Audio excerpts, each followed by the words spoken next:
హరీష్ రావు స్వయంగా ఎదిగేందుకు ప్లాన్ చేస్తున్నారా? కేసీఆర్ ను ఆయన అస్సలు పట్టించుకోవడం లేదా?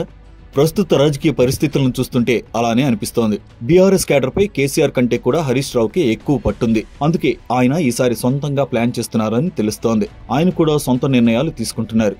కేసీఆర్ ఆందోళనలను కూడా పట్టించుకోనట్లు కనిపిస్తోంది.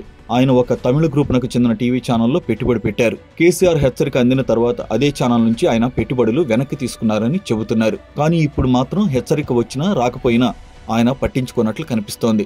స్పష్టంగా ఆయన తన కెరీర్ కోసం తన సొంత గోడలు నిర్మించుకుంటున్నారు. వాస్తవానికి హరీష్ రావు మొదటి నుంచి కేసీఆర్ తో ప్రయాణిస్తున్నారు.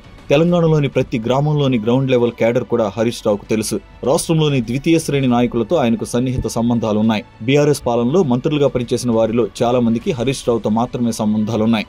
అంత బలం ఉన్న నాయకుడిని కేసీఆర్ నిర్లక్ష్యం చేశారని గులాబీ క్యాడర్లోనే గుసగుసలు వినిపిస్తుంటాయి. చాలా నాటకీయంగా హరీష్ రావును పక్కన పెట్టారనే టాక్ ఉంది. అయితే కేటీఆర్, కవిత, సంతోష్ల కెరీర్ కోసం హరీష్ రావును బలిపశువు చేస్తున్నారనే వాదన కూడా వినిపిస్తోంది. గతంలో ఎప్పుడో వైఎస్ఆర్తో కలిసి ఓ సమావేశంలో పాల్గొన్న అంశాన్నే సాకుగా చూపించి హరీష్ రావును అధికారం నుంచి దూరం చేశారని ఆయన అనుచరులు ఆరోపిస్తుంటారు. మరోవైపు తెలంగాణ ఉద్యమం మధ్యలో వచ్చిన కేటీఆర్ కు కేసీఆర్ అధికారంలో పెద్దపీట వేశారు. ఆయన్నే తన రాజకీయ వారసుడిగా కేసీఆర్ పరోక్షంగా ప్రకటించారు. అందుకే పార్టీ వర్కింగ్ ప్రెసిడెంట్ పోస్ట్ కట్టబెట్టి ఇండైరెక్ట్ గా హింట్ ఇచ్చారు. 2028 లేదా 2029లో బీఆర్ఎస్ గెలిస్తే ఖచ్చితంగా కేటీఆర్ సీఎం అవుతారనడంలో ఎలాంటి సందేహం అవసరం లేదు. ఆయన కూడా దీనికోసమే పాదయాత్ర ప్లాన్ చేసుకుంటున్నారు. గత ఎన్నికల తర్వాత రాష్ట్రంలో పరిస్థితులు పూర్తిగా మారిపోయాయి.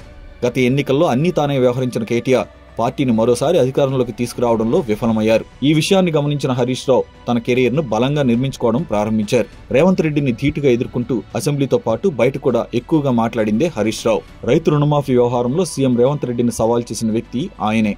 సంక్షోభాన్ని అవకాశంగా తీసుకుని చాలా వేగంగా ముందుకు సాగుతున్నారు. అటు కేటీఆర్ పాదయాత్ర గురించి ప్రకటించారే తప్ప ఇంతవరకు దాని గురించి వివరాలేమీ వెల్లడించలేదు. వచ్చే ఎన్నికల్లో తాను బలపడటానికి మార్గం సుగమం చేసుకోవడానికి పాదయాత్ర ప్లాన్ అని ప్రచారం జరుగుతోంది. ఇకపోతే పార్టీ 25 ఏళ్ల వార్షికోత్సవానికి కేసీఆర్ సన్నాహక సమావేశాల్లో హరీష్ రావు ఎక్కడా కనిపించడం లేదు.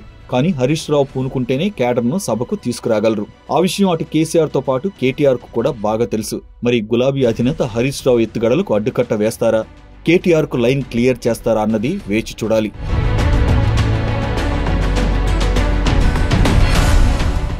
ఈ వీడియో మీకు నచ్చినట్లయితే లైక్ చేయండి, షేర్ చేయండి, ఛానల్ ని సబ్స్క్రైబ్ చేసుకోండి.